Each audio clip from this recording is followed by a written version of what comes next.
ನರೇಂದ್ರ ಮೋದಿ ಅವರು ಇತ್ತೀಚೆಗೆ ನಡೆದಂಥ ಲೋಕಸಭಾ ಚುನಾವಣೆಯಲ್ಲಿ ಸೋಲು ಅನುಭವಿಸಿದ್ರೂ ಸಹ ಅವರ ವಿಕೃತ ಮನೋಭಾವವನ್ನು ಮತ್ತು ಬೇರೆಯವರನ್ನು ಹೀಯಾಳಿಸಿ ಸಂತೋಷ ಬೀಳ್ತಕ್ಕಂಥ ಸ್ಯಾಡಿಸ್ಟಿಕ್ ಆ್ಯಟಿಟ್ಯೂಡ್ ಅಂತ ಇಂಗ್ಲೀಷಲ್ಲಿ ಹೇಳ್ತಾರೆ.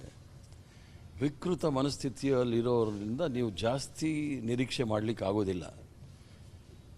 ರಾಷ್ಟ್ರದ ಮತ್ತು ರಾಜ್ಯದ ಯಾವುದೇ ರಾಷ್ಟ್ರದ ಶಿಷ್ಟಾಚಾರದಲ್ಲಿ ಪಾರ್ಲಿಮೆಂಟ್ರಿ ಪಾಲಿಟಿಕ್ಸಲ್ಲಿ ಪ್ರೋಟೋಕಾಲ್ ನೋಡಿದಾಗ ಮೊದಲನೇ ಸ್ಥಾನ ಪ್ರಧಾನಮಂತ್ರಿಗಳಿಗೆ, ಅದು ಎರಡನೇ ಸ್ಥಾನ ವಿರೋಧ ಪಕ್ಷದವ್ರ ನಾಯಕರಿಗೆ ಇರುತ್ತೆ.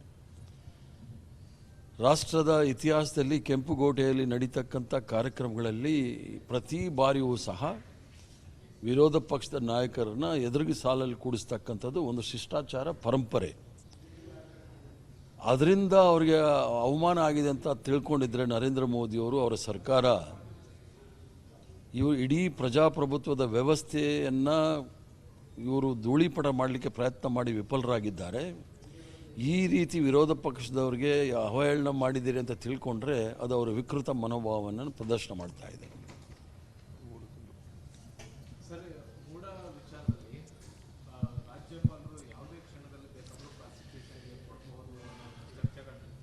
ಈಗ ಭಾರತೀಯ ಜನತಾ ಪಾರ್ಟಿಯವರು ಮತ್ತು ಅದರಲ್ಲೂ ಸಹ ಕೇಂದ್ರ ಸರ್ಕಾರದವರು ಗವರ್ನರ್, ರಾಜಭವನವನ್ನು ದುರುಪಯೋಗ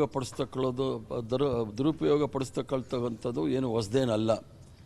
ಯಾವತ್ತೂ ಸಹ ವಿರೋಧ ಪಕ್ಷದಲ್ಲಿ ಇರ್ತಕ್ಕಂಥ ರಾಜ್ಯಗಳಲ್ಲಿ, ಅದು ಕೇರಳ ಇರ್ಬೋದು, ತಮಿಳುನಾಡು ಇರ್ಬೋದು, ವೆಸ್ಟ್ ಬೆಂಗಾಲ್ ಇರ್ಬೋದು, ರಾಜ್ಯಪಾಲರ ಕಚೇರಿ ಅಥವಾ ರಾಜಭವನವನ್ನು ಇವರು ಭಾರತೀಯ ಜನತಾ ಪಾರ್ಟಿಯ ಕಚೇರಿಗಳನ್ನಾಗಿ ಪರಿವರ್ತನೆ ಮಾಡಿ ಅಲ್ಲಿರ್ತಕ್ಕಂಥ ಸರ್ಕಾರಗಳಿಗೆ ತೊಂದರೆ ಕೊಡ್ತಕ್ಕಂಥದ್ದು ಅದು ನಡ್ಕೊಂಡೇ ಬಂದಿದೆ 2014ರಿಂದ.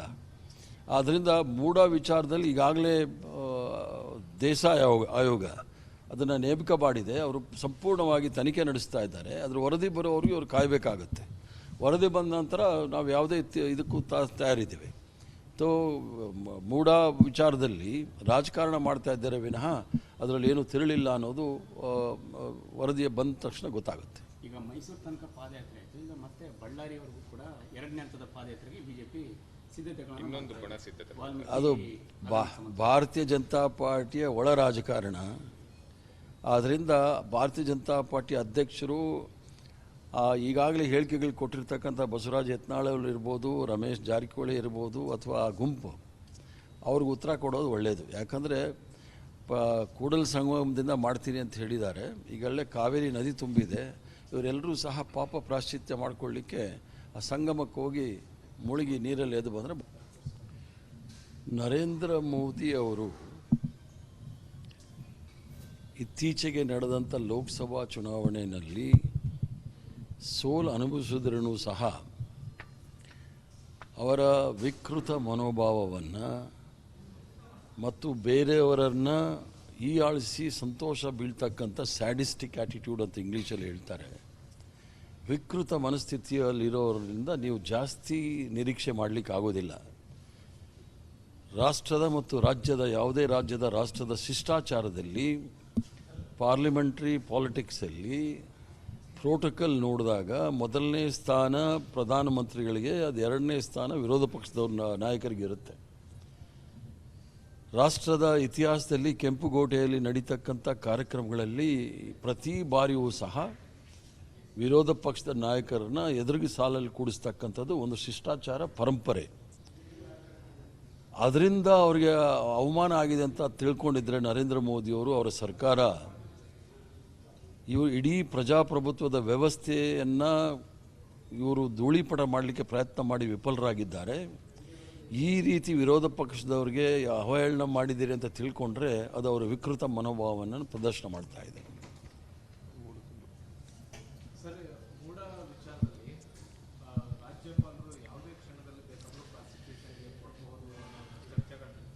ಈಗ ಭಾರತೀಯ ಜನತಾ ಪಾರ್ಟಿಯವರು ಮತ್ತು ಅದರಲ್ಲೂ ಸಹ ಕೇಂದ್ರ ಸರ್ಕಾರದವರು ಗವರ್ನರ್, ರಾಜಭವನವನ್ನು ದುರುಪಯೋಗ ಪಡಿಸ್ತಕ್ಕಂಥದ್ದು ಏನು ಹೊಸದೇನಲ್ಲ. ಯಾವತ್ತೂ ಸಹ ವಿರೋಧ ಪಕ್ಷದಲ್ಲಿ ಇರ್ತಕ್ಕಂಥ ರಾಜ್ಯಗಳಲ್ಲಿ, ಅದು ಕೇರಳ ಇರ್ಬೋದು, ತಮಿಳುನಾಡು ಇರ್ಬೋದು, ವೆಸ್ಟ್ ಬೆಂಗಾಲ್ ಇರ್ಬೋದು, ರಾಜ್ಯಪಾಲರ ಕಚೇರಿ ಅಥವಾ ರಾಜಭವನವನ್ನು ಇವರು ಭಾರತೀಯ ಜನತಾ ಪಾರ್ಟಿಯ ಕಚೇರಿಗಳನ್ನಾಗಿ ಪರಿವರ್ತನೆ ಮಾಡಿ ಅಲ್ಲಿರ್ತಕ್ಕಂಥ ಸರ್ಕಾರಗಳಿಗೆ ತೊಂದರೆ ಕೊಡ್ತಕ್ಕಂಥದ್ದು ಅದು ನಡ್ಕೊಂಡೇ ಬಂದಿದೆ 2014ರಿಂದ. ಆದ್ದರಿಂದ ಮೂಡ ವಿಚಾರದಲ್ಲಿ ಈಗಾಗಲೇ ದೇಸಾಯಿ ಆಯೋಗ ಅದನ್ನು ನೇಮಕ ಮಾಡಿದೆ. ಅವರು ಸಂಪೂರ್ಣವಾಗಿ ತನಿಖೆ ನಡೆಸ್ತಾ ಇದ್ದಾರೆ. ಅದರ ವರದಿ ಬರೋವರೆಗೂ ಇವರು ಕಾಯಬೇಕಾಗುತ್ತೆ. ವರದಿ ಬಂದ ನಂತರ ನಾವು ಯಾವುದೇ ಇದಕ್ಕೂ ತಯಾರಿದ್ದೀವಿ. ಮೂಡ ವಿಚಾರದಲ್ಲಿ ರಾಜಕಾರಣ ಮಾಡ್ತಾ ಇದ್ದಾರೆ ವಿನಃ ಅದರಲ್ಲಿ ಏನೂ ತಿರುಳಿಲ್ಲ ಅನ್ನೋದು ವರದಿಯ ಬಂದ ತಕ್ಷಣ ಗೊತ್ತಾಗುತ್ತೆ. ಈಗ ಮೈಸೂರು ತನಕ ಪಾದಯಾತ್ರೆ ಆಯಿತು, ಈಗ ಮತ್ತೆ ಬಳ್ಳಾರಿವರೆಗೂ ಕೂಡ 2ನೇ ಹಂತದ ಪಾದಯಾತ್ರೆಗೆ ಬಿಜೆಪಿ ಸಿದ್ಧತೆಗಳನ್ನು ಅದು ಭಾರತೀಯ ಜನತಾ ಪಾರ್ಟಿಯ ಒಳ ರಾಜಕಾರಣ. ಆದ್ದರಿಂದ ಭಾರತೀಯ ಜನತಾ ಪಾರ್ಟಿ ಅಧ್ಯಕ್ಷರು ಈಗಾಗಲೇ ಹೇಳಿಕೆಗಳು ಕೊಟ್ಟಿರ್ತಕ್ಕಂಥ ಬಸವರಾಜ ಯತ್ನಾಳ್ ಇರ್ಬೋದು, ರಮೇಶ್ ಜಾರಕಿಹೊಳಿ ಇರ್ಬೋದು, ಅಥವಾ ಆ ಗುಂಪು ಅವ್ರಿಗೆ ಉತ್ತರ ಕೊಡೋದು ಒಳ್ಳೆಯದು. ಯಾಕಂದರೆ ಕೂಡಲ ಸಂಗಮದಿಂದ ಮಾಡ್ತೀನಿ ಅಂತ ಹೇಳಿದ್ದಾರೆ. ಈಗಲೇ ಕಾವೇರಿ ನದಿ ತುಂಬಿದೆ. ಇವರೆಲ್ಲರೂ ಸಹ ಪಾಪ ಪ್ರಾಶ್ಚಿತ್ಯ ಮಾಡಿಕೊಳ್ಳಿಕ್ಕೆ ಆ ಸಂಗಮಕ್ಕೆ ಹೋಗಿ ಮುಳುಗಿ ನೀರಲ್ಲಿ ಎದ್ದು ಬಂದರೆ ಭಾಳ ಒಳ್ಳೆಯದು. ನರೇಂದ್ರ ಮೋದಿ ಅವರು ಇತ್ತೀಚೆಗೆ ನಡೆದಂಥ ಲೋಕಸಭಾ ಚುನಾವಣೆಯಲ್ಲಿ ಸೋಲು ಅನುಭವಿಸಿದ್ರೂ ಸಹ ಅವರ ವಿಕೃತ ಮನೋಭಾವವನ್ನು ಮತ್ತು ಬೇರೆಯವರನ್ನು ಹೀಯಾಳಿಸಿ ಸಂತೋಷ ಬೀಳ್ತಕ್ಕಂಥ ಸ್ಯಾಡಿಸ್ಟಿಕ್ ಆ್ಯಟಿಟ್ಯೂಡ್ ಅಂತ ಇಂಗ್ಲೀಷಲ್ಲಿ ಹೇಳ್ತಾರೆ. ವಿಕೃತ ಮನಸ್ಥಿತಿಯಲ್ಲಿರೋರಿಂದ ನೀವು ಜಾಸ್ತಿ ನಿರೀಕ್ಷೆ ಮಾಡಲಿಕ್ಕೆ ಆಗೋದಿಲ್ಲ. ರಾಷ್ಟ್ರದ ಮತ್ತು ಯಾವುದೇ ರಾಷ್ಟ್ರದ ಶಿಷ್ಟಾಚಾರದಲ್ಲಿ, ಪಾರ್ಲಿಮೆಂಟ್ರಿ ಪಾಲಿಟಿಕ್ಸಲ್ಲಿ ಪ್ರೋಟೋಕಾಲ್ ನೋಡಿದಾಗ ಮೊದಲನೇ ಸ್ಥಾನ ಪ್ರಧಾನಮಂತ್ರಿಗಳಿಗೆ, ಅದು 2ನೇ ಸ್ಥಾನ ವಿರೋಧ ಪಕ್ಷದವ್ರ ನಾಯಕರಿಗೆ ಇರುತ್ತೆ. ರಾಷ್ಟ್ರದ ಇತಿಹಾಸದಲ್ಲಿ ಕೆಂಪುಗೋಟೆಯಲ್ಲಿ ನಡೀತಕ್ಕಂಥ ಕಾರ್ಯಕ್ರಮಗಳಲ್ಲಿ ಪ್ರತಿ ಬಾರಿಯೂ ಸಹ ವಿರೋಧ ಪಕ್ಷದ ನಾಯಕರನ್ನ ಎದುರಿಗೆ ಸಾಲಲ್ಲಿ ಕೂಡಿಸ್ತಕ್ಕಂಥದ್ದು ಒಂದು ಶಿಷ್ಟಾಚಾರ ಪರಂಪರೆ. ಅದರಿಂದ ಅವರಿಗೆ ಅವಮಾನ ಆಗಿದೆ ಅಂತ ತಿಳ್ಕೊಂಡಿದ್ರೆ ನರೇಂದ್ರ ಮೋದಿಯವರು, ಅವರ ಸರ್ಕಾರ, ಇವರು ಇಡೀ ಪ್ರಜಾಪ್ರಭುತ್ವದ ವ್ಯವಸ್ಥೆಯನ್ನು ಇವರು ಧೂಳಿಪಟ ಮಾಡಲಿಕ್ಕೆ ಪ್ರಯತ್ನ ಮಾಡಿ ವಿಫಲರಾಗಿದ್ದಾರೆ. ಈ ರೀತಿ ವಿರೋಧ ಪಕ್ಷದವ್ರಿಗೆ ಅವಹೇಳನ ಮಾಡಿದ್ದೀರಿ ಅಂತ ತಿಳ್ಕೊಂಡ್ರೆ ಅದು ಅವರ ವಿಕೃತ ಮನೋಭಾವವನ್ನು ಪ್ರದರ್ಶನ ಮಾಡ್ತಾ ಇದೆ.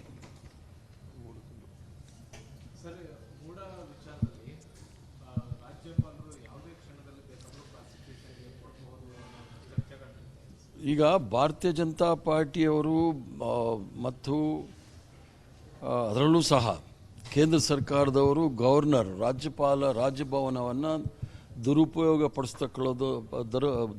ಪಡಿಸ್ತಕ್ಕಂಥದ್ದು ಏನು ಹೊಸದೇನಲ್ಲ. ಯಾವತ್ತೂ ಸಹ ವಿರೋಧ ಪಕ್ಷದಲ್ಲಿ ಇರ್ತಕ್ಕಂಥ ರಾಜ್ಯಗಳಲ್ಲಿ, ಅದು ಕೇರಳ ಇರ್ಬೋದು, ತಮಿಳುನಾಡು ಇರ್ಬೋದು, ವೆಸ್ಟ್ ಬೆಂಗಾಲ್ ಇರ್ಬೋದು, ರಾಜ್ಯಪಾಲರ ಕಚೇರಿ ಅಥವಾ ರಾಜಭವನವನ್ನು ಇವರು ಭಾರತೀಯ ಜನತಾ ಪಾರ್ಟಿಯ ಕಚೇರಿಗಳನ್ನಾಗಿ ಪರಿವರ್ತನೆ ಮಾಡಿ ಅಲ್ಲಿರ್ತಕ್ಕಂಥ ಸರ್ಕಾರಗಳಿಗೆ ತೊಂದರೆ ಕೊಡ್ತಕ್ಕಂಥದ್ದು ಅದು ನಡ್ಕೊಂಡೇ ಬಂದಿದೆ 2014ರಿಂದ. ಆದ್ದರಿಂದ ಮೂಡ ವಿಚಾರದಲ್ಲಿ ಈಗಾಗಲೇ ದೇಸಾಯಿ ಆಯೋಗ ಅದನ್ನು ನೇಮಕ ಮಾಡಿದೆ. ಅವರು ಸಂಪೂರ್ಣವಾಗಿ ತನಿಖೆ ನಡೆಸ್ತಾ ಇದ್ದಾರೆ. ಅದರ ವರದಿ ಬರೋವರೆಗೂ ಇವರು ಕಾಯಬೇಕಾಗುತ್ತೆ. ವರದಿ ಬಂದ ನಂತರ ನಾವು ಯಾವುದೇ ಇದಕ್ಕೂ ತಯಾರಿದ್ದೀವಿ. ಮೂಡ ವಿಚಾರದಲ್ಲಿ ರಾಜಕಾರಣ ಮಾಡ್ತಾ ಇದ್ದಾರೆ ವಿನಃ ಅದರಲ್ಲಿ ಏನೂ ತಿರುಳಿಲ್ಲ ಅನ್ನೋದು ವರದಿಯ ಬಂದ ತಕ್ಷಣ ಗೊತ್ತಾಗುತ್ತೆ. ಈಗ ಮೈಸೂರು ತನಕ ಪಾದಯಾತ್ರೆ ಆಯಿತು, ಈಗ ಮತ್ತೆ ಬಳ್ಳಾರಿವರೆಗೂ ಕೂಡ 2ನೇ ಹಂತದ ಪಾದಯಾತ್ರೆಗೆ ಬಿಜೆಪಿ ಸಿದ್ಧತೆಗಳನ್ನು ಅದು ಭಾರತೀಯ ಜನತಾ ಪಾರ್ಟಿಯ ಒಳ ರಾಜಕಾರಣ. ಆದ್ದರಿಂದ ಭಾರತೀಯ ಜನತಾ ಪಾರ್ಟಿ ಅಧ್ಯಕ್ಷರು ಈಗಾಗಲೇ ಹೇಳಿಕೆಗಳು ಕೊಟ್ಟಿರ್ತಕ್ಕಂಥ ಬಸವರಾಜ ಯತ್ನಾಳ್ ಇರ್ಬೋದು, ರಮೇಶ್ ಜಾರಕಿಹೊಳಿ ಇರ್ಬೋದು, ಅಥವಾ ಆ ಗುಂಪು ಅವ್ರಿಗೆ ಉತ್ತರ ಕೊಡೋದು ಒಳ್ಳೆಯದು. ಯಾಕಂದರೆ ಕೂಡಲ ಸಂಗಮದಿಂದ ಮಾಡ್ತೀನಿ ಅಂತ ಹೇಳಿದ್ದಾರೆ. ಈಗಲೇ ಕಾವೇರಿ ನದಿ ತುಂಬಿದೆ. ಇವರೆಲ್ಲರೂ ಸಹ ಪಾಪ ಪ್ರಾಶ್ಚಿತ್ಯ ಮಾಡಿಕೊಳ್ಳಿಕ್ಕೆ ಆ ಸಂಗಮಕ್ಕೆ ಹೋಗಿ ಮುಳುಗಿ ನೀರಲ್ಲಿ ಎದ್ದು ಬಂದರೆ